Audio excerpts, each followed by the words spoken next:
আপনারা দেখছেন বাংলা এগিয়ে। সদ্য দুদিন হয়েছে বিধানসভা নির্বাচনের ফলাফল বেরিয়েছে। রাজ্য জুড়ে রাজনৈতিক উত্তেজনা তুঙ্গে। এরই মধ্যে 6ই মে রাত 10:30 নাগাদ মধ্যমগ্রামে একদম ফিল্মি আদবে খুন করা হলো শুভেন্দু অধিকারীর পিএ চন্দ্রনাথ রথকে। এর প্রতিহিংসা পরায়ণ রাজনীতি কি সকাল দেখতে চলেছে পশ্চিমবাংলা? এই দুঃসংবাদ পাওয়ার সঙ্গে সঙ্গে শুভেন্দু অধিকারী সেই বেসরকারি হসপিটালে পৌঁছায় এবং একের পর এক দেখা যায় বিজেপি বিধায়করা সেই বেসরকারি হসপিটালে পৌঁছাতে।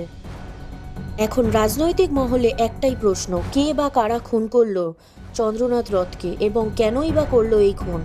কোনো ব্যক্তিগত কারণে না কোনো রাজনৈতিক উদ্দেশ্যপরায়ণ কারণে খুন করা হলো?